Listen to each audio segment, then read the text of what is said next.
Parte 1. El día que todo cambió. Nunca olvidaré el sonido del motor de mi coche arrancando en medio de la noche. No era mi marido, ni un ladrón. Era mi suegra, Carmen, sentada al volante de mi Audi Q5, el regalo que me había hecho a mí misma tras 5 años de trabajar sin descanso como arquitecta en Monterrey. Me había levantado por un vaso de agua.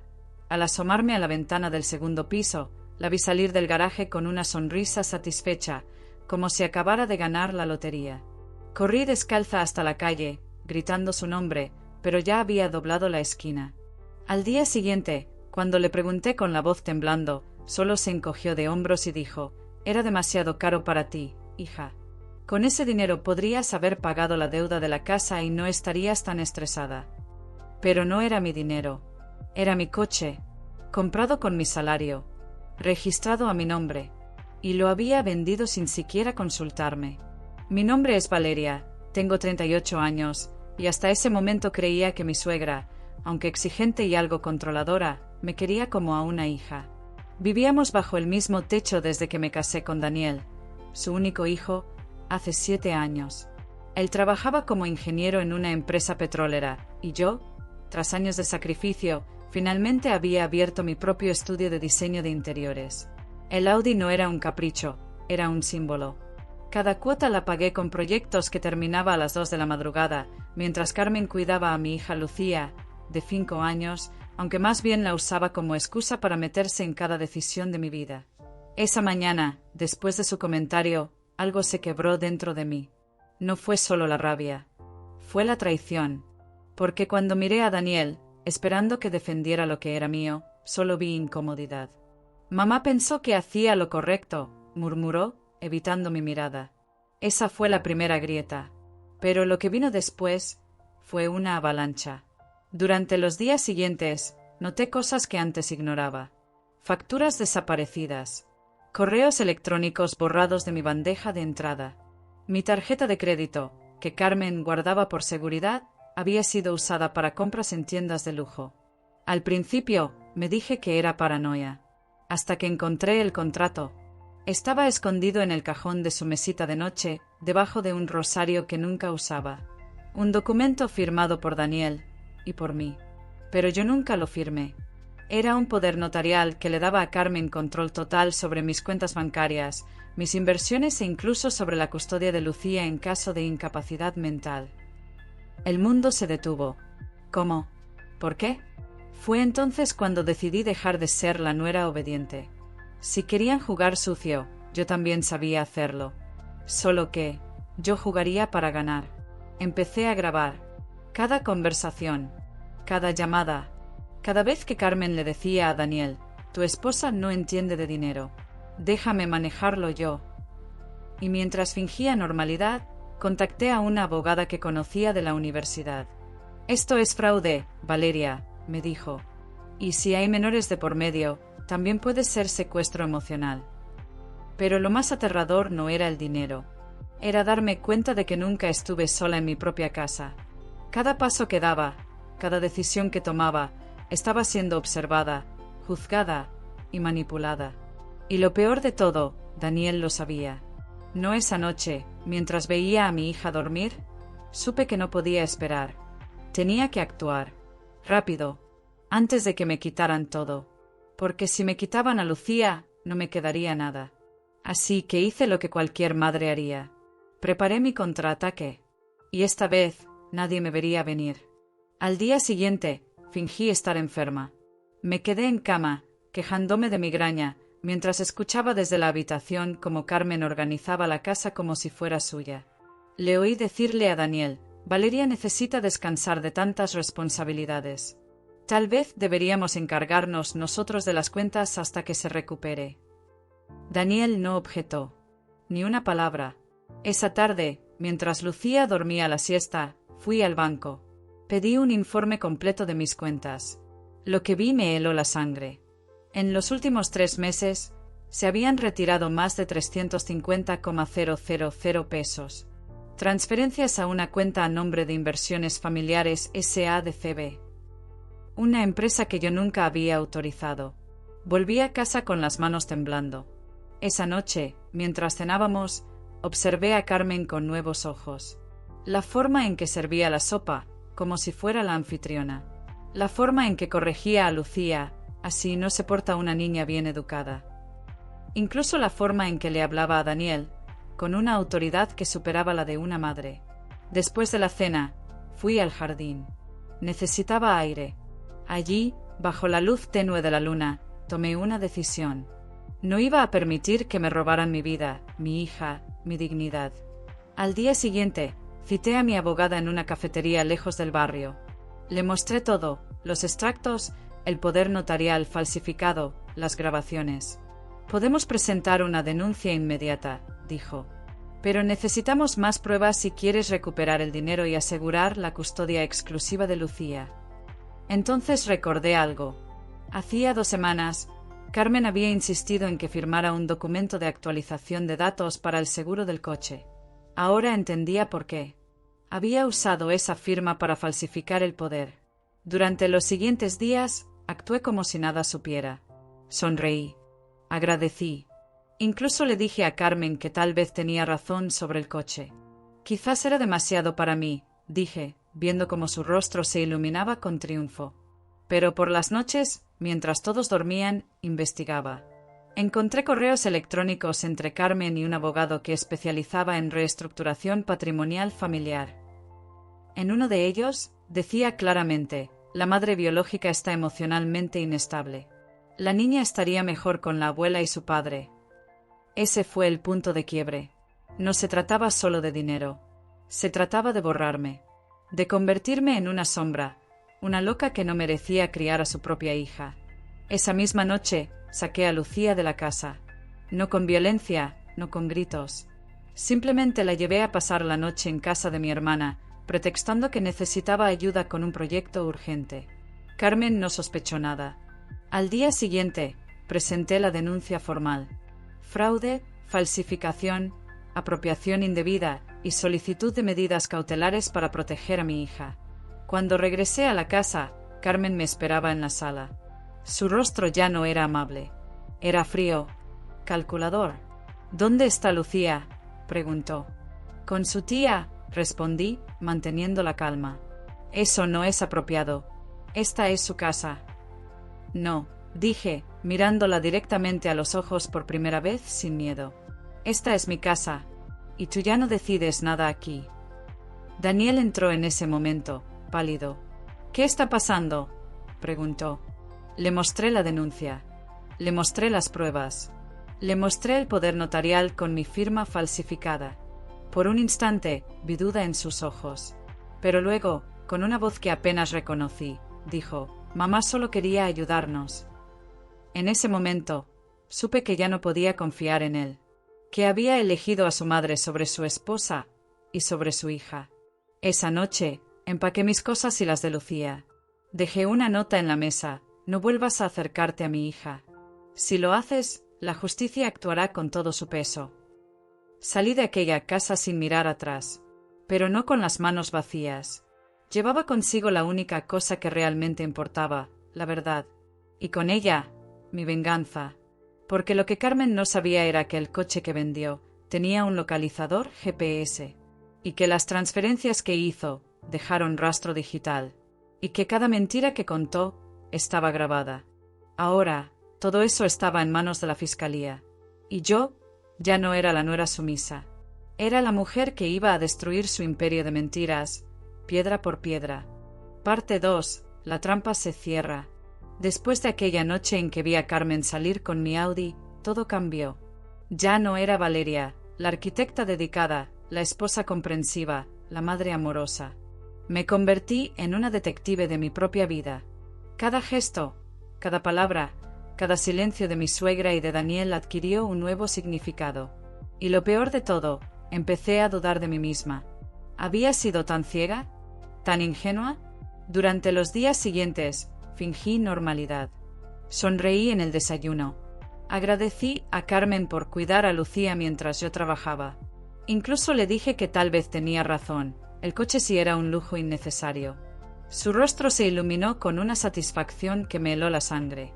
No era solo orgullo, era triunfo. como si hubiera ganado una batalla cuyas reglas yo ni siquiera conocía. Pero por las noches, mientras Lucía dormía, me convertía en otra persona. Revisaba correos, llamaba a mi abogada, grababa conversaciones. Descubrí que Carmen no solo había vendido el coche. Había estado usando mi tarjeta de crédito durante meses. Compras en tiendas de diseñador, joyas, incluso un fin de semana en un spa de lujo en Los Cabos. Todo a mi nombre. Todo sin mi consentimiento. Y Daniel firmaba los recibos. No una vez, sino decenas. Lo sabía. Lo había sabido todo el tiempo. Una tarde, mientras Lucía jugaba en el jardín, encontré un sobre en el cajón del escritorio de Carmen. Estaba etiquetado como documentos de la casa. Dentro, había copias de transferencias bancarias, contratos de propiedad, una carta notarial que me dejó sin aliento. Era un documento que otorgaba a Carmen la custodia temporal de Lucía en caso de que yo sufriera una crisis nerviosa o inestabilidad emocional severa. La firma era mía, pero yo nunca la había puesto. La falsificación era casi perfecta. Había estudiado mi letra durante años, imitando la forma en que cerraba las A, como inclinaba las T. Solo alguien que me observaba constantemente podría haberlo logrado.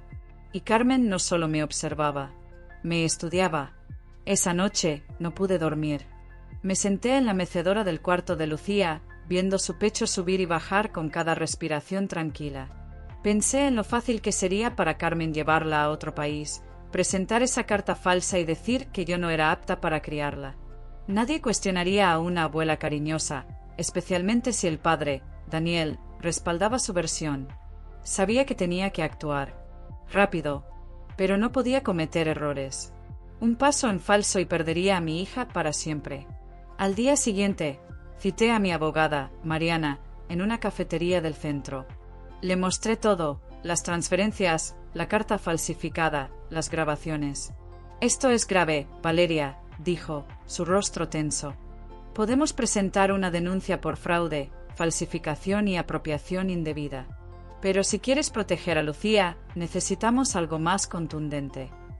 «¿Qué sugieres?», pregunté, con la voz temblando. «Grabarla admitiendo lo que hizo. En audio o vídeo. Si confiesa, incluso parcialmente, tendremos una prueba irrefutable». Asentí. Sabía lo que tenía que hacer. Esa misma tarde, preparé una trampa. Le dije a Carmen que estaba agotada, que sentía que ya no podía con todo. «Tal vez tengas razón», le dije con los ojos llenos de lágrimas fingidas. «Quizás no soy lo suficientemente fuerte para manejar el trabajo, la casa y a Lucía. Tal vez deberías encargarte tú de todo por un tiempo». Su reacción fue inmediata. Se sentó a mi lado, tomó mi mano y dijo: «Lo sabía, hija. Siempre supe que terminarías viendo las cosas como yo. No te preocupes. Yo me encargaré de todo. Daniel ya está de acuerdo. Y Lucía, bueno, ella estará mucho mejor conmigo. Tú estás demasiado estresada. No es sano para ella». Grabé cada palabra. Esa noche, mientras Daniel veía la televisión, fui a la habitación de Lucía y saqué su pasaporte del cajón donde lo guardaba.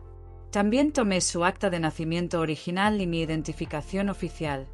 Lo escondí todo en la caja fuerte de mi oficina, en la ciudad. Luego, llamé a mi hermana. «Necesito que Lucía pase unos días contigo», le dije. «Es una emergencia familiar. No preguntes. Solo dime que sí».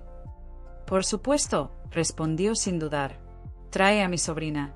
Aquí estará segura». A la mañana siguiente, mientras Carmen preparaba el desayuno, le dije que tenía una reunión urgente con un cliente en la ciudad. «Llevaré a Lucía conmigo. Necesito que me ayude con algunas ideas para un proyecto infantil», mentí con una sonrisa convincente. Carmen no sospechó nada. Incluso me deseó suerte. Cuando llegué a casa de mi hermana, abracé a Lucía con fuerza. «¿Vas a quedarte aquí unos días, mi amor?», le dije. «Mamá tiene que resolver unas cosas importantes. Pero te prometo que vendré a verte todos los días». Ella asintió, confiada, porque para ella yo era su refugio, y no permitiría que nadie me la quitara. De regreso a casa, encontré a Carmen en la sala, hablando por teléfono. «Sí, ya está todo listo», decía. La niña se queda conmigo la semana que viene. Daniel firmará los papeles el lunes. Colgué el celular con el corazón acelerado. Ya no había tiempo para esperar. Esa noche, mientras Daniel dormía, reuní todas las pruebas, las grabaciones, los documentos, las transferencias. Las guardé en una memoria encriptada y envié una copia a mi abogada, a mi hermana y a una cuenta de correo seguro. Luego, escribí una carta. No para Carmen, para Daniel. Si me pasa algo, sabrás quién es el responsable, decía. Y el mundo también. A la mañana siguiente, presenté la denuncia formal. Fraude, falsificación, tentativa de sustracción de menor. La Fiscalía abrió una investigación inmediata. Además, solicité una orden de alejamiento contra Carmen y medidas cautelares para proteger a Lucía. Cuando regresé a casa, Carmen me esperaba en la puerta. Su rostro ya no era amable. Era frío, calculador. ¿Dónde está Lucía?, preguntó. Con su tía, respondí, manteniendo la calma. Eso no es apropiado. Esta es su casa. No, dije, mirándola directamente a los ojos por primera vez sin miedo. Esta es mi casa, y tú ya no decides nada aquí. Daniel entró en ese momento, pálido. ¿Qué está pasando?, preguntó. Le mostré la denuncia. Le mostré las pruebas. Le mostré la grabación en la que Carmen decía que Lucía estaría mejor con ella. Por un instante vi duda en sus ojos. Pero luego, con una voz que apenas reconocí, dijo: «Mamá solo quería ayudarnos».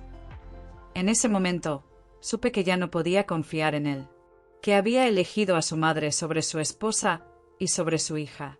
Esa noche, empaqué mis cosas y las de Lucía. Dejé una nota en la mesa: «No vuelvas a acercarte a mi hija. Si lo haces, la justicia actuará con todo su peso».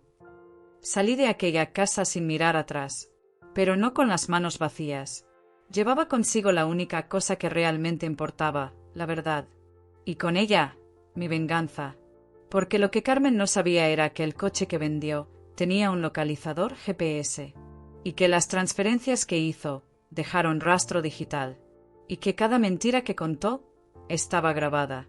Ahora, todo eso estaba en manos de la Fiscalía. Y yo ya no era la nuera sumisa. Era la mujer que iba a destruir su imperio de mentiras, piedra por piedra. Pero lo que vino después fue aún más oscuro de lo que imaginaba. Porque Carmen no iba a rendirse tan fácilmente. Y cuando una mujer como ella siente que pierde el control, se vuelve peligrosa. Muy peligrosa. Parte 3. El juego de las sombras. Después de presentar la denuncia y sacar a Lucía de aquella casa, pensé que lo peor ya había pasado. Me equivocaba. Carmen no era el tipo de mujer que se rinde fácilmente. Al contrario, cuanto más la acorralabas, más peligrosa se volvía. Y ahora que sabía que yo tenía pruebas, que yo sabía, su máscara de abuela cariñosa se desmoronó por completo. Durante los días siguientes, intentó contactarme decenas de veces. Llamadas que no contesté. Mensajes de texto llenos de falsa preocupación. «Valeria, ¿dónde está Lucía? Estoy muy preocupada. Daniel está desesperado, necesita ver a su hija». Incluso llegó a enviarle un osito de peluche a mi oficina con una nota escrita a mano, para mi nieta, que extraña a su abuelita. Pero yo ya no caía en sus trampas. Cada gesto, cada palabra, cada regalo, todo era una maniobra para recuperar el control. Y yo no permitiría que volviera a acercarse a mi hija. Mientras tanto, Daniel se mantuvo en silencio. No me llamó, no me escribió. Solo una vez, 3 días después de que me fuera, apareció frente a la puerta de mi hermana. Lo vi desde la ventana, parado bajo la lluvia, con una bolsa de ropa de Lucía en la mano. Mi hermana salió a hablar con él. No sé qué le dijo, pero al final, Daniel dejó la bolsa en el porche y se fue sin mirar atrás. Esa noche, mientras Lucía dormía, revisé las grabaciones que tenía. Había una en particular que me helaba la sangre. Era de 2 semanas antes de que descubriera la venta del coche. Carmen y Daniel estaban en la cocina, hablando en voz baja. «No entiendo por qué te resistes tanto», decía Carmen. «Valeria no sabe manejar el dinero. Si seguimos así, perderemos la casa. Además, Lucía estaría mejor con nosotros. Tú lo sabes». Pero es su madre, respondía Daniel, con una voz débil, casi infantil. Las madres biológicas no siempre son las mejores, replicó ella, fría como el hielo. Yo he estado aquí todos los días. Ella solo trabaja, trabaja y trabaja. ¿Cuándo ha estado realmente presente para su hija? Esa conversación me confirmó lo que ya sospechaba. Esto no era solo sobre dinero. Era sobre posesión. Carmen quería a Lucía como si fuera suya. ¿Y Daniel? Daniel había permitido que su madre lo convenciera de que yo no era apta para ser madre. Pero lo que más me dolía no era la traición de Carmen. Era la traición de Daniel. El hombre con quien había compartido 7 años de vida, con quien había construido una familia, con quien había soñado un futuro, me había abandonado sin siquiera defenderme. Una semana después de mi salida, recibí una citación judicial. Carmen había presentado una demanda de custodia compartida, alegando que yo sufría de estrés postraumático no tratado y que mi comportamiento errático ponía en riesgo el bienestar emocional de Lucía.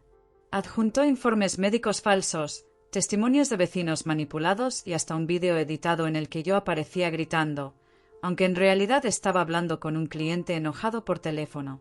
Mi abogada, Mariana, me miró con expresión grave. Esto es serio, Valeria.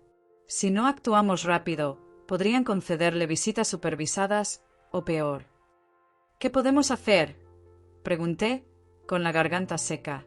Contraatacar, presentar nuestras pruebas y demostrar que ella es quien representa un peligro real para Lucía. Así que reuní todo, las transferencias bancarias, el poder notarial falsificado, las grabaciones, los correos electrónicos. Incluso encontré un testigo clave, la asistente personal de Carmen, una joven llamada Sofía, que había trabajado para ella durante 2 años. Al principio se negó a hablar, pero cuando le mostré las pruebas de que Carmen la había obligado a firmar recibos falsos, aceptó declarar. Ella me amenazó con demandarme si decía algo, me confesó Sofía, temblando. Decía que si yo no la ayudaba, me quedaría sin trabajo y sin referencias. Pero no puedo seguir callando. Lo que está haciendo con su hija es enfermizo. Con su testimonio, Mariana presentó una solicitud de medidas de protección urgentes. La jueza, tras revisar las pruebas preliminares, dictó una orden. Carmen no podía acercarse a menos de 500 metros de Lucía, ni contactarla por ningún medio. Además, se congelaron todas las cuentas vinculadas a la empresa que ella había creado con mi nombre. Pero Carmen no se dio por vencida. 2 días después, mientras caminaba con Lucía por el parque, vi a una mujer tomando fotos desde lejos. Al principio pensé que era una turista, pero cuando pasé frente a ella, reconocí sus ojos. Era la prima de Carmen, una mujer que apenas conocía, pero que había visto en reuniones familiares. Me acerqué y le dije, con voz firme, si estás aquí por orden de Carmen, vete ahora. Tengo una orden de restricción. Y si vuelvo a verte cerca de mi hija, llamaré a la policía. Ella bajó la cámara, avergonzada, y se alejó corriendo. Esa noche, revisé las redes sociales de Carmen. En su perfil privado, había publicado una foto de Lucía de cuando tenía 3 años, con la leyenda, mi corazón vive lejos de mí. Rezo cada día para que vuelva a casa. Los comentarios estaban llenos de personas diciendo, pobrecita, qué abuela tan amorosa. ¿Cómo puede una madre separar a una niña de su abuela? Me dieron ganas de gritar. ¿Nadie veía la verdad? ¿Nadie entendía que detrás de esa fachada de dulzura había una manipuladora obsesionada con el control? Fue entonces cuando tomé una decisión que cambiaría todo. Decidí dejar de esconderme. Al día siguiente, grabé un vídeo. No para YouTube, no para redes. Para el juez. En él, conté toda la historia, desde la venta del coche hasta la falsificación del poder notarial, desde las transferencias ilegales hasta los planes para quitarme a Lucía. Mostré documentos, fechas, nombres. Y al final, dije algo que nunca pensé que diría. Yo no soy perfecta. He cometido errores. Pero jamás pondría en riesgo a mi hija. Y si alguien intenta arrebatármela usando mentiras, manipulación o el sistema legal, lucharé con todo lo que tengo. Porque Lucía no es un trofeo. Es mi vida.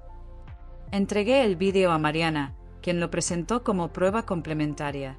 La jueza lo vio en audiencia privada. Después, me llamó a su despacho. Señora Valeria, me dijo, con una mirada que mezclaba compasión y respeto, lo que usted ha enfrentado es extremadamente grave. A partir de hoy, la custodia de su hija será exclusiva y permanente. Además, iniciaremos una investigación penal contra su suegra por fraude, falsificación y tentativa de sustracción de menor. Salí de ese juzgado con las rodillas temblando, pero con el alma más ligera que en meses. Pero aún no había terminado. Porque esa misma tarde recibí una llamada de Daniel. «Necesito verte», dijo, con una voz quebrada. «¿Por qué?», respondí, sin emoción. «¿Por qué? Porque mamá me mostró algo. Algo que no sabía». «¿Qué cosa?», pregunté, con el corazón acelerado. «Un correo que ella envió a un abogado. Decía que si lograba quitarte a Lucía, me dejaría fuera del testamento. Que yo solo era un medio para llegar a mi hija». Sentí un escalofrío. Carmen había estado manipulando a su propio hijo desde el principio. «¿Y ahora qué quieres?», le pregunté. «Quiero ver a Lucía. Quiero arreglar las cosas. Contigo. Con ella». Lo pensé durante un largo silencio. Quería creer que había cambiado. Pero también sabía que las heridas no sanan de un día para otro. «Puedes verla», dije finalmente. «Pero bajo supervisión. Y solo si aceptas terapia familiar. Porque si esto vuelve a pasar, no habrá una segunda oportunidad». Colgué el teléfono con una mezcla de esperanza y miedo. Porque aunque Daniel parecía arrepentido, yo ya no era la misma mujer que confiaba ciegamente en su familia. Ahora, cada paso que daba era con los ojos bien abiertos. Y cada decisión la tomaba por mí y por Lucía. Porque en este juego de sombras ya no era la víctima. Era la jugadora. Y esta vez, yo escribiría las reglas. Parte 4. El precio de la verdad. Después de que la jueza dictara la custodia exclusiva de Lucía a mi favor y congelara las cuentas de Carmen, pensé que por fin podría respirar. Pero en este tipo de batallas, la calma nunca dura. Porque cuando una mujer como Carmen siente que pierde el control, no se rinde. Contraataca. 2 días después de la audiencia, recibí un mensaje anónimo en mi correo personal. Solo decía: «Tu hija no está segura dónde está. Alguien la está vigilando». Al principio, creí que era una táctica de intimidación. Pero cuando salí de mi oficina esa tarde, vi a un hombre desconocido apoyado contra una camioneta negra, observando el edificio donde trabajaba. No me siguió, pero su presencia fue suficiente para que mi instinto maternal entrara en alerta máxima. Llamé inmediatamente a Mariana. «Esto ya no es solo un conflicto familiar», me dijo. «Ahora hay riesgo real para Lucía. Necesitamos medidas de seguridad adicionales».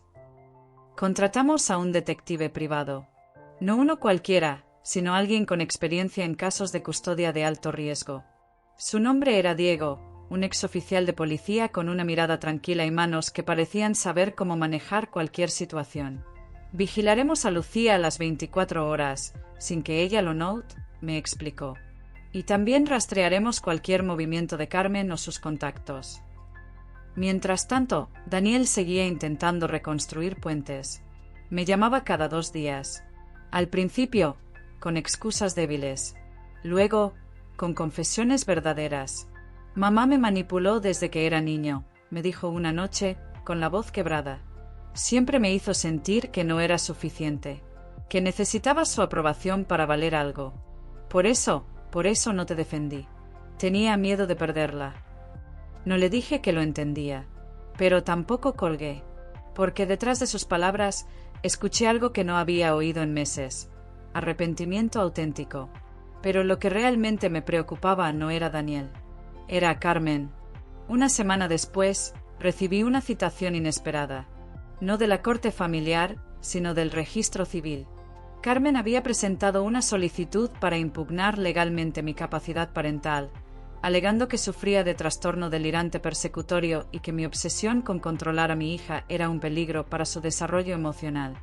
Adjuntó informes psicológicos falsos, supuestamente firmados por un especialista que ni siquiera existía.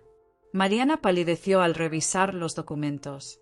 «Esto es peligroso, Valeria. Si un juez da crédito a esto, aunque sea parcialmente, Podrían ordenar una evaluación psicológica obligatoria o incluso una custodia provisional. ¿Y qué hacemos?, pregunté, con el estómago revuelto. Contraatacamos con la verdad y con pruebas irrefutables. Así que reuní todo, las grabaciones, los correos, los testimonios, incluso el informe del detective sobre el hombre que me vigilaba. Pero sabía que necesitaba algo más. Algo que demostrara no solo que Carmen mentía, sino que era peligrosa. Fue entonces cuando recordé el localizador GPS del Audi. El coche había sido vendido a un concesionario en Guadalajara, pero el dispositivo seguía activo. Con la ayuda de un amigo informático, accedí al historial de ubicaciones. Y lo que encontré me dejó sin aliento. Durante las semanas posteriores a la venta, el coche, es decir, Carmen, había estado 2 veces frente a la casa de mi hermana. La primera, un sábado por la mañana, mientras Lucía jugaba en el jardín. La segunda, a las 2 de la madrugada de un miércoles, cuando todos dormíamos. No era una coincidencia. Era acecho. Presenté esas coordenadas como prueba adicional. La jueza, al verlas, frunció el ceño. Señora Valeria, dijo con voz grave, esto cambia completamente la naturaleza del caso. No se trata solo de una disputa familiar. Se trata de una amenaza potencial a la integridad de una menor. Esa misma tarde, se emitió una orden de restricción ampliada. Carmen no podía acercarse a menos de 1 kilómetro de Lucía, ni contactar a nadie de mi círculo cercano, ni siquiera por redes sociales. Además, se le prohibió salir del país sin autorización judicial. Pero Carmen no se quedó quieta. Al día siguiente, mi hermana recibió una llamada de una mujer que decía ser trabajadora social del DIF. Le preguntó por Lucía, por su rutina, por su estado emocional.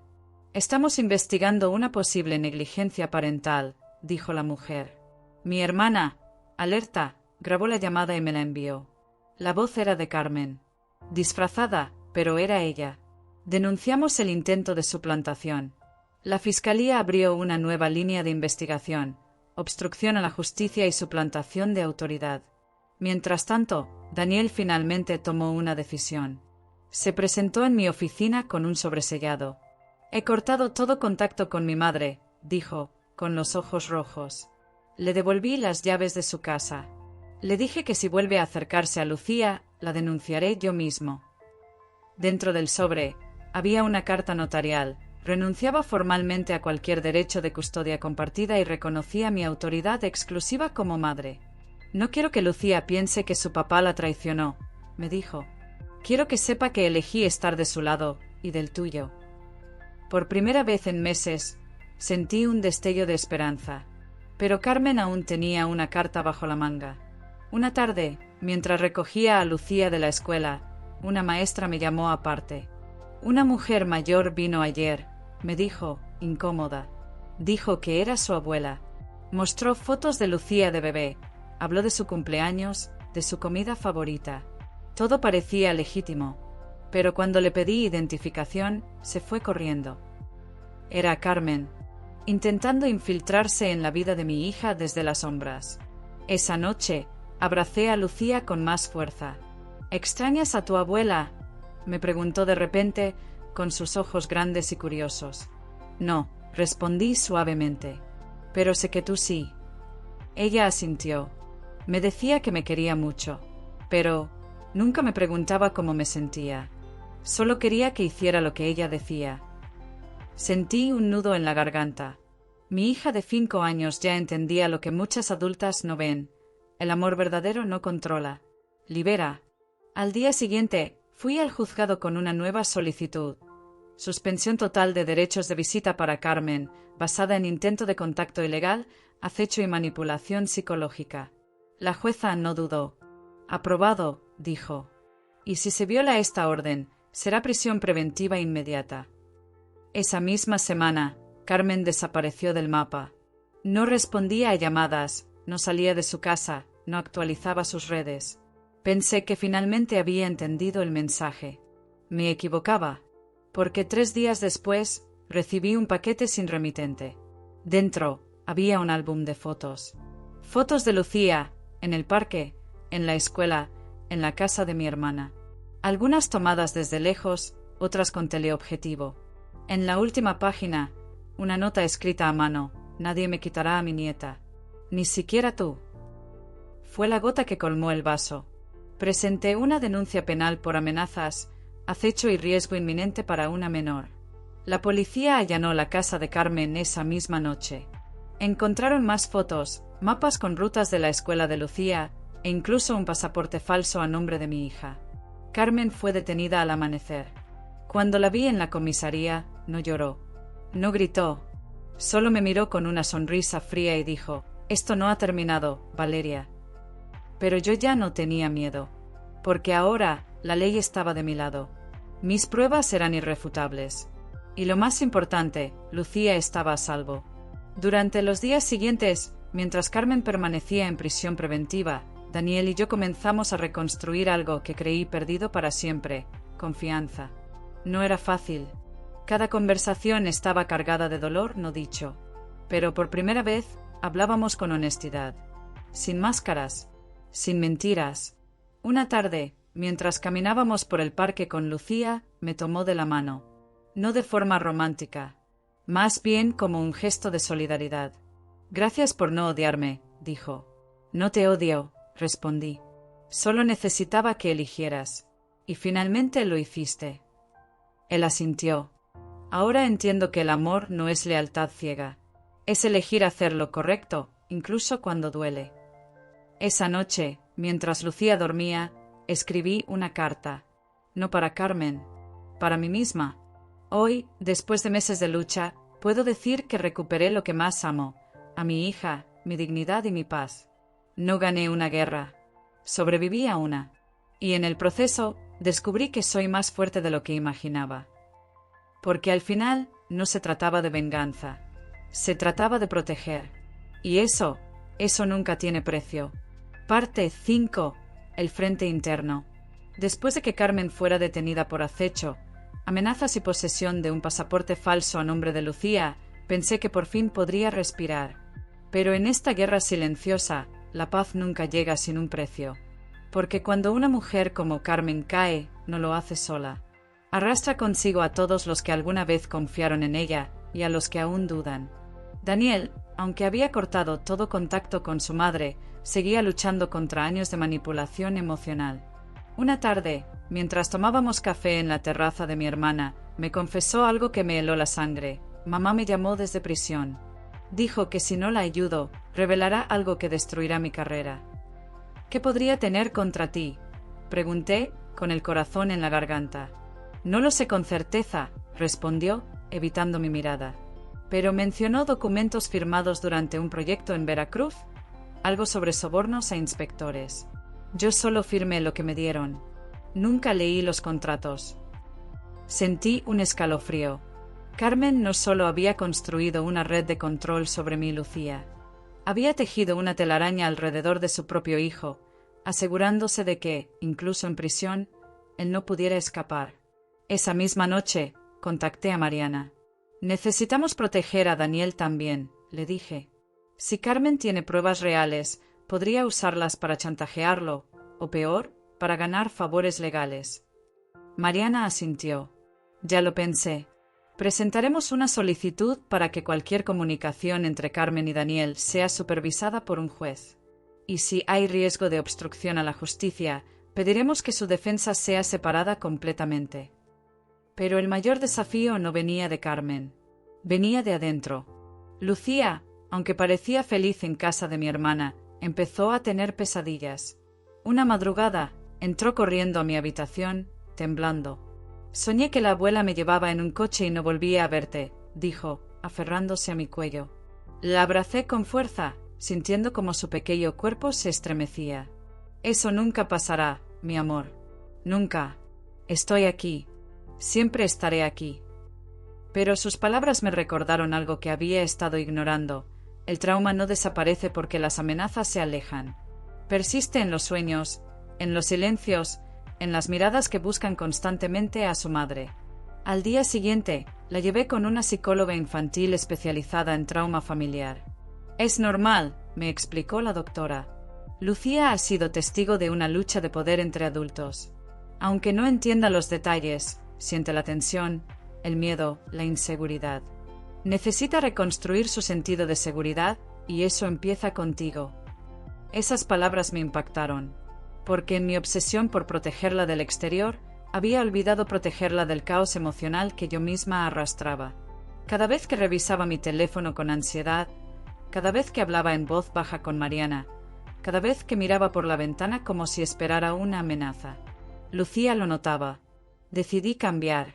Empecé a dejar el teléfono lejos durante las comidas, a hablar con claridad, sin susurros, a reír más, aunque tuviera que fingir al principio, y, lo más importante, a escucharla. No solo a responder, sino a oír lo que decía y lo que no decía. Una tarde, mientras pintábamos juntas en el jardín, me preguntó: «Mamá, ¿por qué la abuela quería quitarme de ti?» Me detuve. No quería mentirle, pero tampoco cargarla con la verdad completa. A veces, las personas mayores creen que saben lo que es mejor para los demás, le dije suavemente. Pero el amor verdadero no obliga. El amor verdadero respeta. Y tú mereces ser respetada. Ella asintió, como si entendiera más de lo que aparentaba. Entonces, la abuela no me quería de verdad. No, respondí, con la voz firme. Te quería, pero no como hija. Te quería como posesión. Y eso no es amor. Esa conversación marcó un antes y un después. Lucía empezó a abrirse más, a dibujar menos monstruos y más soles, a dormir sin pesadillas. Y yo empecé a sanar también. Pero Carmen no se quedó quieta. Desde prisión, presentó una nueva demanda, impugnación de la orden de restricción, alegando que era discriminatoria y que violaba sus derechos como abuela. Adjuntó cartas falsas supuestamente escritas por vecinos y hasta un informe psicológico que decía que yo sufría de síndrome de alienación parental. Mariana leyó los documentos con una sonrisa irónica. Esto es desesperación pura. No tiene fundamento legal, pero sí tiene un objetivo: cansarte, hacerte dudar, hacerte cometer un error. No lo haré, dije. Lo sé, respondió, pero prepárate, porque ahora va a atacar por donde más duele. 2 días después, recibí una citación inesperada, no de un juez familiar, sino de la Fiscalía Anticorrupción. Al parecer, alguien había denunciado que yo había utilizado fondos de mi estudio de diseño para lavar dinero vinculado a actividades ilegales.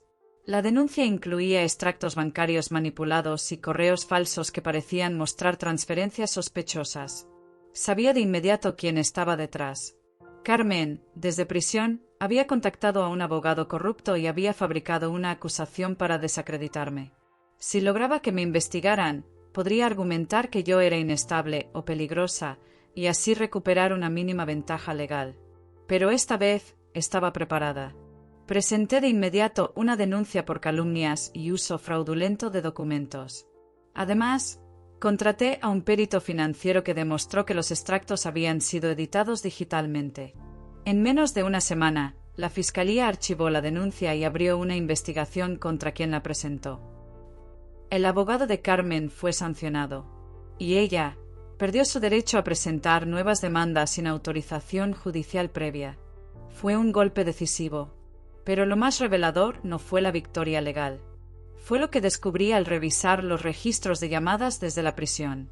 Carmen no solo había llamado a Daniel, también había contactado a mi exjefe, a mi casero anterior e incluso a la directora de la escuela de Lucía. En cada llamada, repetía la misma narrativa: mi nuera está loca, ha secuestrado a mi nieta, necesito ayuda. Gracias al detective que contraté, pude obtener grabaciones de esas conversaciones. Las presenté como prueba adicional de campaña de desprestigio sistemático. La jueza, al verlas, no dudó. «Señora Carmen», dijo en la audiencia, «usted no está defendiendo derechos familiares. Está librando una guerra psicológica contra su nuera y su nieta. Esto termina aquí». Y así, con una sola sentencia, se selló su destino legal. Pero emocionalmente, la batalla aún no había terminado. Porque una noche, mientras ordenaba papeles en mi oficina, encontré una carta que Carmen me había enviado semanas atrás y que había ignorado.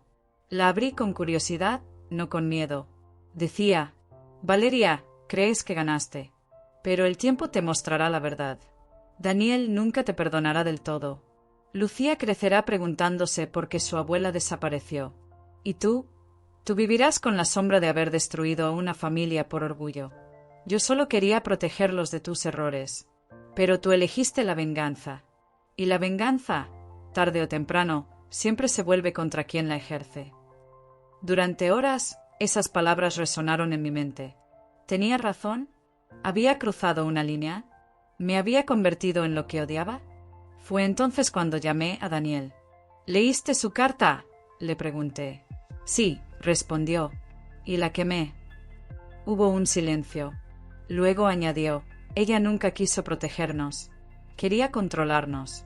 Tú no elegiste la venganza, Valeria. Elegiste la verdad. Y la verdad duele, pero libera. Sus palabras fueron el bálsamo que necesitaba, porque en ese momento entendí algo fundamental: no se trata de ganar. Se trata de sobrevivir con integridad.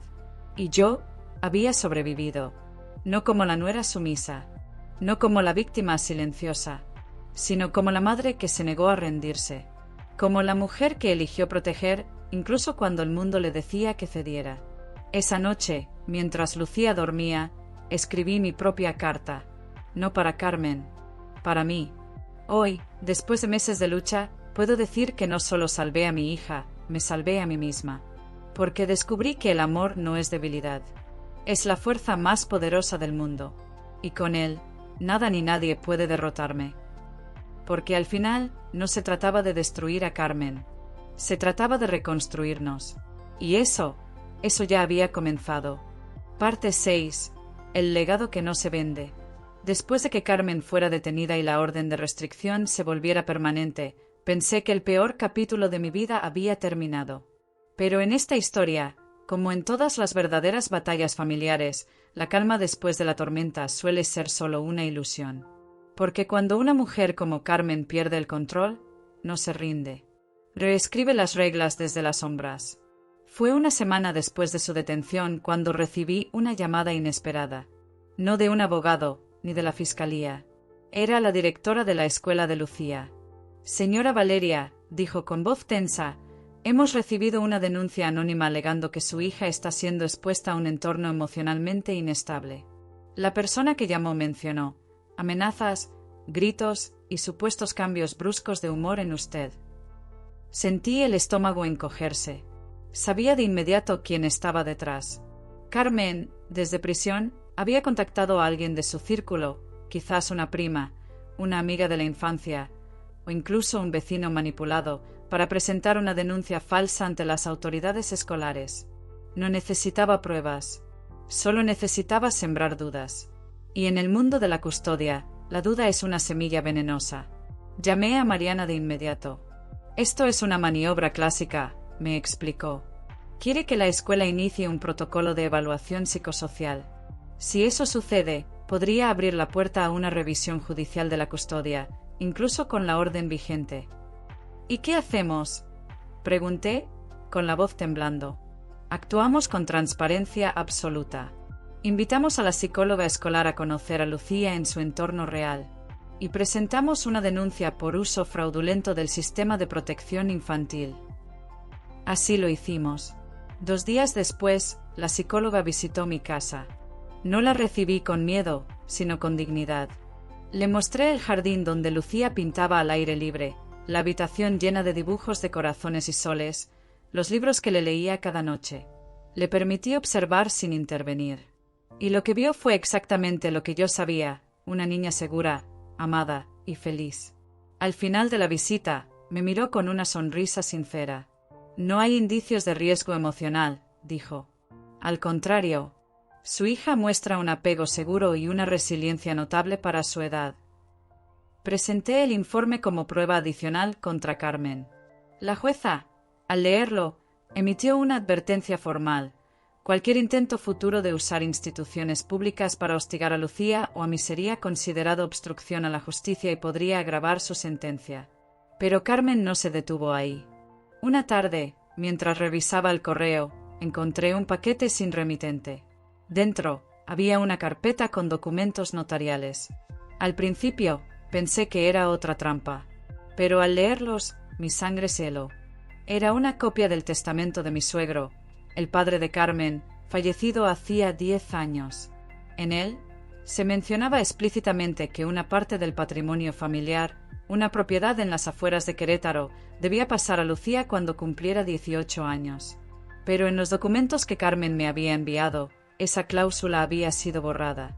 En su lugar, decía que la propiedad pasaría a la línea directa de descendencia femenina de Carmen, es decir, a ella misma. Había falsificado el testamento de su propio padre. Mostré los documentos a Mariana. «Esto es oro», dijo, con los ojos brillando. «No solo es fraude testamentario, sino también apropiación indebida de bienes destinados a una menor. Esto puede llevarla a prisión por años». Presentamos la denuncia al día siguiente. La Fiscalía abrió una investigación paralela. Y esta vez no hubo margen para maniobras legales. Las pruebas eran irrefutables. Pero lo más impactante no fue la victoria legal. Fue lo que descubrí al hablar con un primo lejano de Carmen, un hombre mayor que había estado presente en la lectura del testamento original. «Tu suegra siempre fue ambiciosa», me confesó por teléfono. Pero después de que su marido murió, cambió. Empezó a ver a la familia como una fuente de poder, no de amor. Incluso hablaba de Lucía como su heredera, no como tu hija. Esas palabras me dieron escalofríos, porque confirmaban lo que ya sospechaba. Para Carmen, Lucía nunca fue una niña. Fue un activo, una pieza en su juego de control intergeneracional. Mientras tanto, Daniel seguía reconstruyendo su vida. Había renunciado a su trabajo en la empresa petrolera y empezado un pequeño taller de reparación de motocicletas. «Necesito algo que construya con mis propias manos», me dijo una tarde. «Algo real. Algo que no pueda ser manipulado». Empezamos a vernos más seguido. No como pareja, sino como padres. Compartíamos la cena con Lucía los viernes, asistíamos a sus recitales escolares, hablábamos de sus sueños. Y poco a poco, sin forzarlo, algo nuevo comenzó a florecer entre nosotros, respeto mutuo. Una noche, mientras caminábamos de regreso a casa después de dejar a Lucía en la suya, me tomó de la mano. «Gracias por no odiarme», dijo. «Gracias por darme una segunda oportunidad, no con vos, sino conmigo mismo». No respondí con palabras. Solo apreté su mano, y en ese gesto simple, dije todo lo que necesitaba decir. Pero el verdadero giro llegó cuando recibí una carta del abogado de Carmen. No era una amenaza. Era una oferta de negociación. Decía que Carmen estaba dispuesta a firmar una renuncia permanente a cualquier derecho sobre Lucía, incluyendo herencias futuras, a cambio de que yo retirara la denuncia por fraude testamentario. «Es su última jugada», me advirtió Mariana. «Quiere evitar la cárcel. Pero si aceptas, pierdes la oportunidad de asegurar que nunca más pueda acercarse a Lucía legalmente». «No voy a negociar con su libertad», respondí.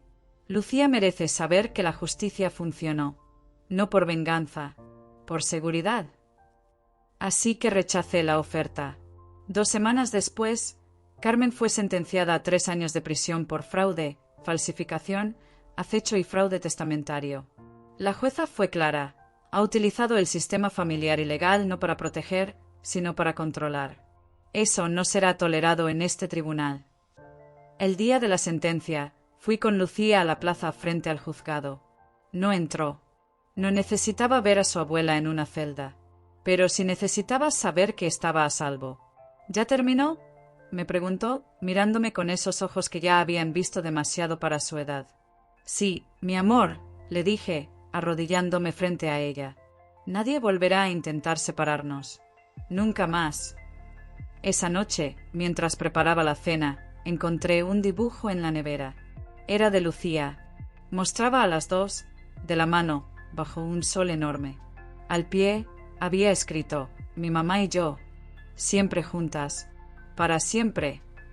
Lloré en silencio, porque en ese trazo infantil vi lo que había estado luchando por proteger, no solo su cuerpo, sino su alma. Pero la vida, como siempre, tenía más lecciones. Una semana después, recibí una llamada de una notaría en Querétaro. «Señora Valeria», dijo la voz al otro lado. Hemos localizado la propiedad mencionada en el testamento original. Según los términos, pasa a Lucía, pero como es menor, usted es la administradora legal. Era una casa de campo antigua, rodeada de árboles y con un pequeño huerto. Cuando fui a verla con Lucía, corrió por el jardín como si hubiera nacido allí. «Podemos venir todos los fines de semana», gritó, emocionada. Y en ese momento entendí algo profundo. El legado verdadero no se vende. Se siembra. Carmen había intentado robar el pasado. Pero yo estaba construyendo el futuro. De rodillas en la tierra, con las manos llenas de polvo y esperanza, planté la primera rosa en el jardín de esa casa. Y mientras lo hacía, supe que no importaba cuántas veces el mundo intentara quitarme lo que amaba. Porque mientras tuviera a Lucía, siempre tendría un hogar. Parte 7. La semilla de la reconstrucción. Después de que Carmen fuera sentenciada y la propiedad en Querétaro quedara legalmente a nombre de Lucía, pensé que por fin podría exhalar. Pero la vida, como siempre, tenía otra lección preparada. Porque cuando una tormenta familiar termina, no deja un campo vacío. Deja escombros y semillas. Fue una tarde de octubre, mientras organizaba papeles en mi oficina, cuando recibí una llamada inesperada. No de un abogado, ni de la fiscalía. Era la directora del colegio de Lucía. «Señora Valeria», dijo con voz suave pero firme, «Lucía ha estado dibujando mucho últimamente. Pero sus dibujos han cambiado». «¿Cómo que cambiaron?», pregunté, con el corazón acelerado. Antes dibujaba soles, flores, casas con corazones. Ahora dibuja puertas cerradas y una mujer detrás de rejas. Dice que es su abuela. Sentí un nudo en la garganta. Aunque Carmen estaba en prisión, su sombra seguía alargándose sobre la vida de mi hija. No por contacto directo, sino por el eco de lo que había sido. Porque los niños no olvidan. Absorben. Esa misma noche, mientras preparaba la cena, le pregunté con suavidad: «¿Extrañas a tu abuela, mi amor?». Lucía dejó el tenedor y me miró con esos ojos que ya habían visto demasiado para su edad. «No extraño a ella», dijo lentamente. «Extraño la idea de tener una abuela que me quiera de verdad». Sus palabras me partieron el alma, porque en ellas no había odio. Había duelo. El duelo por una relación que nunca existió, pero que ella había anhelado con toda la inocencia de su corazón. Al día siguiente, llevé a Lucía con la psicóloga. «Esto es normal», me explicó. «Está procesando la pérdida de una figura idealizada. Lo importante no es negar ese sentimiento, sino ayudarla a entender que el amor verdadero no se impone. Se elige». Así que empecé a hablar con ella, no como madre defensiva, sino como compañera de camino. Le conté historias de mi propia abuela, una mujer fuerte que me enseñó a plantar rosas y a nunca depender de nadie para sentirme completa. «El amor de familia no es obligatorio», le dije una noche, mientras mirábamos las estrellas desde el jardín de la casa en Querétaro. «Es un regalo, y si alguien no sabe dártelo, no es tu culpa». Ella asintió, y por primera vez en semanas, dibujó un árbol con raíces profundas. «Este somos nosotros, mamá», dijo, señalando las raíces. «Nadie puede arrancarnos». Mientras tanto, Daniel seguía reconstruyendo su vida. Había abierto su taller de motocicletas en un barrio industrial de la ciudad, y aunque no era lujoso, era suyo. Sin influencia de su madre. Sin mentiras. Una tarde, me invitó a verlo trabajar. «Quiero que Lucía sepa que su papá construye algo real», me dijo, mientras ajustaba el carburador de una vieja Harley. «No hablamos de Carmen. No hablamos del pasado. Solo compartimos un café en silencio, viendo cómo el sol se ponía sobre los techos de metal del taller. Y en ese silencio, sentí algo que creí perdido: paz. Pero el verdadero giro llegó cuando recibí una carta del juzgado. No era sobre Carmen. Era sobre la herencia de mi suegro. Resultaba que, al investigar el fraude testamentario, la fiscalía había descubierto que Carmen no solo había falsificado el testamento, sino que también había ocultado otros bienes: una cuenta de ahorros en un banco suizo, acciones de una empresa textil en Guanajuato, e incluso una pequeña parcela en la costa de Oaxaca. Todo eso, según la ley, debía haber pasado a Lucía. Mariana, mi abogada, Me miró con una sonrisa triunfal. Esto cambia todo, Valeria. No solo recuperarás lo que te robaron, asegurarás el futuro de tu hija. Presentamos una demanda de restitución patrimonial. Esta vez no hubo resistencia. Carmen, desde prisión, firmó una renuncia total a cualquier derecho sobre esos bienes. Sabía que ya no tenía nada que ganar. Cuando el juez dictó la sentencia, Lucía heredó no solo la casa en Querétaro, sino también una cartera de inversiones que garantizaría su educación, su salud y su independencia para siempre. Pero lo más valioso no fue el dinero. Fue la certeza, porque una noche, mientras revisábamos juntas los papeles legales, sí, le enseñé a leer contratos desde los 6 años, me dijo, ahora nadie puede quitarnos lo que es nuestro, ¿verdad, mamá? No, mi amor, respondí, abrazándola, porque lo protegemos juntas. Mientras tanto, Daniel y yo empezamos a reconstruir algo más que una relación de padres. Empezamos a reconstruir confianza. Una tarde, mientras caminábamos por el mercado, me confesó algo que me sorprendió. He estado yendo a terapia. Con un psicólogo especializado en manipulación familiar. Necesito entender cómo permití que mi madre me controlara tanto, y cómo asegurarme de que nunca haga lo mismo con Lucía. Sentí un alivio profundo, porque no se trataba de perdonar, se trataba de aprender. Pero la vida no termina con las sentencias judiciales. Termina con las decisiones cotidianas. Fue entonces cuando decidí algo que cambiaría todo, vender mi apartamento en la ciudad y mudarme permanentemente a la casa de Querétaro. No fue una decisión fácil. Dejar la ciudad significaba dejar mi oficina, mis clientes, mi rutina. Pero también significaba darle a Lucía lo que más necesitaba, estabilidad. La primera noche en la casa nueva, mientras desempacábamos cajas, Lucía corrió al jardín y se tiró en la hierba. «Es como vivir en un cuento», gritó, riendo.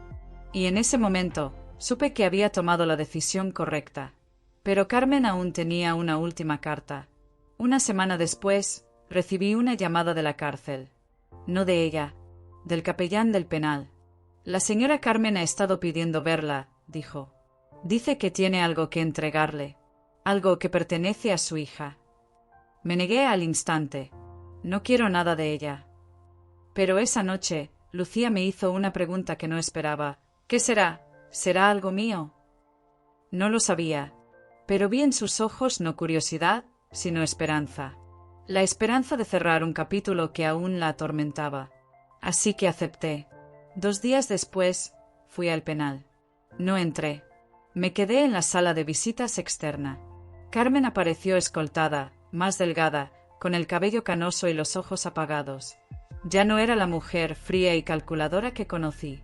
Era una sombra. Sin decir una palabra, me entregó un sobre pequeño. «Es para Lucía», dijo. «Nada más». Me fui sin responder.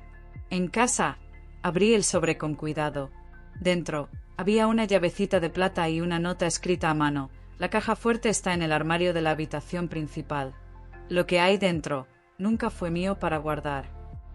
Fui a la casa de la ciudad, a la habitación que alguna vez compartí con Daniel. En el armario, detrás de un panel falso, encontré una caja fuerte antigua. La llave encajó a la perfección. Dentro, había fotos. Fotos de Lucía desde que nació. Su primer baño. Sus primeros pasos. Su primer día de escuela. Fotos que yo misma había tomado y que Carmen había guardado en secreto. Y al fondo, un diario. No era un diario de planes malvados. Era un diario de arrepentimiento. En las últimas páginas, escribía: «Hoy vi a Lucía reír con su madre. Y entendí que nunca la tuve. Solo la quise poseer. Perdóname, aunque no merezcas ser perdonada». Lloré en silencio. No por ella, por Lucía, porque ahora tenía que decidir. ¿Le muestro esto? ¿Le doy esta prueba de que su abuela, al final, la amó, aunque de forma equivocada? Al día siguiente, se lo mostré. Lucía leyó el diario en silencio. Luego, cerró la tapa y dijo: «Ahora ya está en paz. Y yo también». Esa noche, plantamos una rosa blanca en el jardín de Querétaro. «Para los abuelos que ya no están», dijo Lucía. Y en ese gesto simple, Vi lo que ninguna sentencia judicial podría darle, cierre. Porque al final no se trata de ganar, se trata de sanar. Y nosotros ya habíamos comenzado. Parte 8. Raíces que no se rompen. Después de que Carmen fuera sentenciada y la propiedad en Querétaro quedara legalmente a nombre de Lucía, pensé que por fin podría exhalar. Pero la vida, como siempre, tenía otra lección preparada. Porque cuando una tormenta familiar termina, no deja un campo vacío, deja escombros y semillas. Fue una tarde de octubre, mientras organizaba papeles en mi oficina, cuando recibí una llamada inesperada. No de un abogado, ni de la fiscalía. Era la directora del colegio de Lucía. Señora Valeria, dijo con voz suave pero firme, Lucía ha estado dibujando mucho últimamente. Pero sus dibujos han cambiado. ¿Cómo que cambiaron?, pregunté, con el corazón acelerado. Antes dibujabas soles, flores, casas con corazones. Ahora dibuja puertas cerradas. Y una mujer detrás de rejas. Dice que es su abuela. Sentí un nudo en la garganta. Aunque Carmen estaba en prisión, su sombra seguía alargándose sobre la vida de mi hija. No por contacto directo, sino por el eco de lo que había sido. Porque los niños no olvidan. Absorben. Esa misma noche, mientras preparaba la cena, le pregunté con suavidad: ¿extrañas a tu abuela, mi amor? Lucía dejó el tenedor y me miró con esos ojos que ya habían visto demasiado para su edad. No extraño a ella, dijo lentamente. Extraño la idea de tener una abuela que me quiera de verdad. Sus palabras me partieron el alma, porque en ellas no había odio. Había duelo. El duelo por una relación que nunca existió, pero que ella había anhelado con toda la inocencia de su corazón. Al día siguiente, llevé a Lucía con la psicóloga. Esto es normal, me explicó. Está procesando la pérdida de una figura idealizada. Lo importante no es negar ese sentimiento, sino ayudarla a entender que el amor verdadero no se impone. Se elige. Así que empecé a hablar con ella, no como madre defensiva, sino como compañera de camino. Le conté historias de mi propia abuela, una mujer fuerte que me enseñó a plantar rosas y a nunca depender de nadie para sentirme completa. El amor de familia no es obligatorio, le dije una noche, mientras mirábamos las estrellas desde el jardín de la casa en Querétaro. Es un regalo, y si alguien no sabe dártelo, no es tu culpa. Ella asintió, y por primera vez en semanas, dibujó un árbol con raíces profundas. Este somos nosotros, mamá, dijo, señalando las raíces. Nadie puede arrancarnos. Mientras tanto, Daniel seguía reconstruyendo su vida. Había abierto su taller de motocicletas en un barrio industrial de la ciudad, y aunque no era lujoso, era suyo. Sin influencia de su madre. Sin mentiras. Una tarde, me invitó a verlo trabajar. Quiero que Lucía sepa que su papá construye algo real, me dijo, mientras ajustaba el carburador de una vieja Harley. No hablamos de Carmen. No hablamos del pasado. Solo compartimos un café en silencio, viendo cómo el sol se ponía sobre los techos de metal del taller. Y en ese silencio, sentí algo que creí perdido, paz. Pero el verdadero giro llegó cuando recibí una carta del juzgado. No era sobre Carmen. Era sobre la herencia de mi suegro.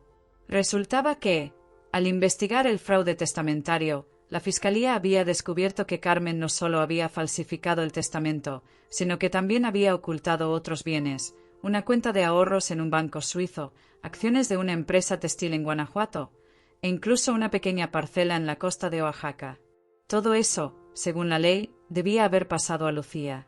Mariana, mi abogada, me miró con una sonrisa triunfal. Esto cambia todo, Valeria. No solo recuperarás lo que te robaron, asegurarás el futuro de tu hija.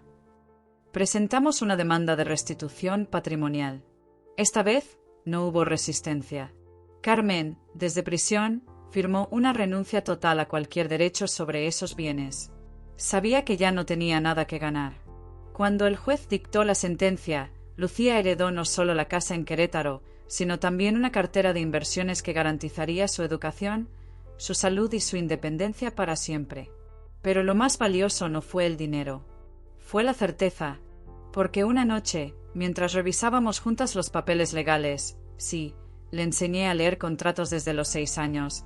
Me dijo, ahora nadie puede quitarnos lo que es nuestro, ¿verdad, mamá?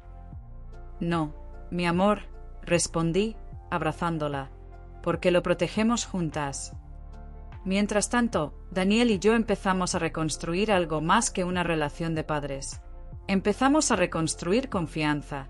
Una tarde, mientras caminábamos por el mercado, me confesó algo que me sorprendió. He estado yendo a terapia, con un psicólogo especializado en manipulación familiar. Necesito entender cómo permití que mi madre me controlara tanto, y cómo asegurarme de que nunca haga lo mismo con Lucía. Sentí un alivio profundo, porque no se trataba de perdonar, se trataba de aprender. Pero la vida no termina con las sentencias judiciales, termina con las decisiones cotidianas. Fue entonces cuando decidí algo que cambiaría todo: vender mi apartamento en la ciudad y mudarme permanentemente a la casa de Querétaro. No fue una decisión fácil. Dejar la ciudad significaba dejar mi oficina, mis clientes, mi rutina.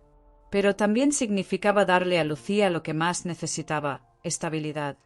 La primera noche en la casa nueva, mientras desempacábamos cajas, Lucía corrió al jardín y se tiró en la hierba. «Es como vivir en un cuento», gritó, riendo. Y en ese momento, supe que había tomado la decisión correcta. Pero Carmen aún tenía una última carta. Una semana después, recibí una llamada de la cárcel. No de ella, del capellán del penal. «La señora Carmen ha estado pidiendo verla», dijo. «Dice que tiene algo que entregarle, algo que pertenece a su hija». Me negué al instante. No quiero nada de ella. Pero esa noche, Lucía me hizo una pregunta que no esperaba. «¿Qué será? ¿Será algo mío?». No lo sabía, pero vi en sus ojos no curiosidad, sino esperanza. La esperanza de cerrar un capítulo que aún la atormentaba. Así que acepté. 2 días después, fui al penal. No entré. Me quedé en la sala de visitas externa. Carmen apareció escoltada, más delgada, con el cabello canoso y los ojos apagados. Ya no era la mujer fría y calculadora que conocí. Era una sombra. Sin decir una palabra, me entregó un sobre pequeño. «Es para Lucía», dijo. «Nada más». Me fui sin responder. En casa, abrí el sobre con cuidado. Dentro, había una llavecita de plata y una nota escrita a mano. «La caja fuerte está en el armario de la habitación principal. Lo que hay dentro nunca fue mío para guardar». Fui a la casa de la ciudad, a la habitación que alguna vez compartí con Daniel. En el armario, detrás de un panel falso, encontré una caja fuerte antigua. La llave encajó a la perfección. Dentro había fotos. Fotos de Lucía desde que nació. Su primer baño. Sus primeros pasos. Su primer día de escuela.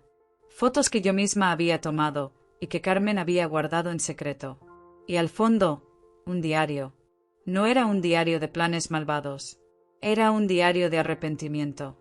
En las últimas páginas, escribía: «Hoy vi a Lucía reír con su madre. Y entendí que nunca la tuve. Solo la quise poseer. Perdóname, aunque no merezcas ser perdonada». Lloré en silencio. No por ella, por Lucía, porque ahora tenía que decidir. ¿Le muestro esto? ¿Le doy esta prueba de que su abuela, al final, la amó, aunque de forma equivocada? Al día siguiente, se lo mostré. Lucía leyó el diario en silencio. Luego, cerró la tapa y dijo: «Ahora ya está en paz. Y yo también». Esa noche, plantamos una rosa blanca en el jardín de Querétaro. «Para los abuelos que ya no están», dijo Lucía. Y en ese gesto simple, vi lo que ninguna sentencia judicial podría darle: cierre. Porque al final, no se trata de ganar. Se trata de sanar. Y nosotros ya habíamos comenzado. Parte 9. La casa que nunca se vende. Después de que Carmen fuera sentenciada y la propiedad en Querétaro quedara legalmente a nombre de Lucía, pensé que por fin podría exhalar. Pero la vida, como siempre, tenía otra lección preparada. Porque cuando una tormenta familiar termina, no deja un campo vacío. Deja escombros y semillas. Fue una tarde de octubre, mientras organizaba papeles en mi oficina, cuando recibí una llamada inesperada. No de un abogado, ni de la fiscalía. Era la directora del colegio de Lucía. «Señora Valeria», dijo con voz suave pero firme, Lucía ha estado dibujando mucho últimamente. Pero sus dibujos han cambiado. ¿Cómo que cambiaron? Pregunté, con el corazón acelerado. Antes dibujabas soles, flores, casas con corazones. Ahora dibuja puertas cerradas. Y una mujer detrás de rejas. Dice que es su abuela. Sentí un nudo en la garganta. Aunque Carmen estaba en prisión, su sombra seguía alargándose sobre la vida de mi hija. No por contacto directo, sino por el eco de lo que había sido. Porque los niños no olvidan. Absorben. Esa misma noche, mientras preparaba la cena, le pregunté con suavidad, ¿extrañas a tu abuela, mi amor? Lucía dejó el tenedor y me miró con esos ojos que ya habían visto demasiado para su edad. No extraño a ella, dijo lentamente. Extraño la idea de tener una abuela que me quiera de verdad. Sus palabras me partieron el alma, porque en ellas no había odio. Había duelo. El duelo por una relación que nunca existió, pero que ella había anhelado con toda la inocencia de su corazón. Al día siguiente, llevé a Lucía con la psicóloga. Esto es normal, me explicó. Está procesando la pérdida de una figura idealizada. Lo importante no es negar ese sentimiento, sino ayudarla a entender que el amor verdadero no se impone. Se elige. Así que empecé a hablar con ella, no como madre defensiva, sino como compañera de camino. Le conté historias de mi propia abuela, una mujer fuerte que me enseñó a plantar rosas y a nunca depender de nadie para sentirme completa. El amor de familia no es obligatorio, le dije una noche, mientras mirábamos las estrellas desde el jardín de la casa en Querétaro. Es un regalo, y si alguien no sabe dártelo, no es tu culpa. Ella asintió, y por primera vez en semanas, dibujó un árbol con raíces profundas. Este somos nosotros, mamá, dijo, señalando las raíces. Nadie puede arrancarnos. Mientras tanto, Daniel seguía reconstruyendo su vida. Había abierto su taller de motocicletas en un barrio industrial de la ciudad, y aunque no era lujoso, era suyo, sin influencia de su madre, sin mentiras. Una tarde, me invitó a verlo trabajar. Quiero que Lucía sepa que su papá construye algo real, me dijo, mientras ajustaba el carburador de una vieja Harley. No hablamos de Carmen, no hablamos del pasado. Solo compartimos un café en silencio, viendo cómo el sol se ponía sobre los techos de metal del taller. Y en ese silencio, sentí algo que creí perdido, paz. Pero el verdadero giro llegó cuando recibí una carta del juzgado. No era sobre Carmen, era sobre la herencia de mi suegro. Resultaba que, al investigar el fraude testamentario, la fiscalía había descubierto que Carmen no solo había falsificado el testamento, sino que también había ocultado otros bienes, una cuenta de ahorros en un banco suizo, acciones de una empresa textil en Guanajuato, e incluso una pequeña parcela en la costa de Oaxaca. Todo eso, según la ley, debía haber pasado a Lucía. Mariana, mi abogada, me miró con una sonrisa triunfal. Esto cambia todo, Valeria. No solo recuperarás lo que te robaron, asegurarás el futuro de tu hija. Presentamos una demanda de restitución patrimonial. Esta vez no hubo resistencia. Carmen, desde prisión, firmó una renuncia total a cualquier derecho sobre esos bienes. Sabía que ya no tenía nada que ganar. Cuando el juez dictó la sentencia, Lucía heredó no solo la casa en Querétaro, sino también una cartera de inversiones que garantizaría su educación, su salud y su independencia para siempre. Pero lo más valioso no fue el dinero. Fue la certeza. Porque una noche, mientras revisábamos juntas los papeles legales, sí, le enseñé a leer contratos desde los 6 años, me dijo, ahora nadie puede quitarnos lo que es nuestro, ¿verdad, mamá? No, mi amor, respondí, abrazándola, porque lo protegemos juntas. Mientras tanto, Daniel y yo empezamos a reconstruir algo más que una relación de padres. Empezamos a reconstruir confianza. Una tarde, mientras caminábamos por el mercado, me confesó algo que me sorprendió. He estado yendo a terapia. Con un psicólogo especializado en manipulación familiar. Necesito entender cómo permití que mi madre me controlara tanto, y cómo asegurarme de que nunca haga lo mismo con Lucía. Sentí un alivio profundo, porque no se trataba de perdonar, se trataba de aprender. Pero la vida no termina con las sentencias judiciales. Termina con las decisiones cotidianas. Fue entonces cuando decidí algo que cambiaría todo: vender mi apartamento en la ciudad y mudarme permanentemente a la casa de Querétaro. No fue una decisión fácil. Dejar la ciudad significaba dejar mi oficina, mis clientes, mi rutina. Pero también significaba darle a Lucía lo que más necesitaba: estabilidad. La primera noche en la casa nueva, mientras desempacábamos cajas, Lucía corrió al jardín y se tiró en la hierba. «Es como vivir en un cuento», gritó, riendo. Y en ese momento supe que había tomado la decisión correcta. Pero Carmen aún tenía una última carta. Una semana después, recibí una llamada de la cárcel. No de ella, del capellán del penal. «La señora Carmen ha estado pidiendo verla», dijo. «Dice que tiene algo que entregarle, algo que pertenece a su hija». Me negué al instante. No quiero nada de ella. Pero esa noche, Lucía me hizo una pregunta que no esperaba. «¿Qué será? ¿Será algo mío?». No lo sabía, pero vi en sus ojos no curiosidad, sino esperanza. La esperanza de cerrar un capítulo que aún la atormentaba. Así que acepté. 2 días después, fui al penal.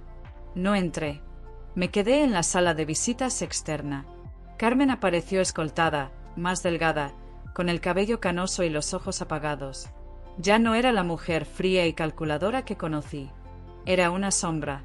Sin decir una palabra, me entregó un sobre pequeño. «Es para Lucía», dijo. «Nada más». Me fui sin responder. En casa, abrí el sobre con cuidado. Dentro, había una llavecita de plata y una nota escrita a mano. «La caja fuerte está en el armario de la habitación principal.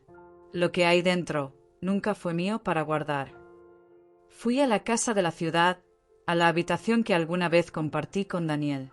En el armario, detrás de un panel falso, encontré una caja fuerte antigua. La llave encajó a la perfección. Dentro había fotos. Fotos de Lucía desde que nació. Su primer baño.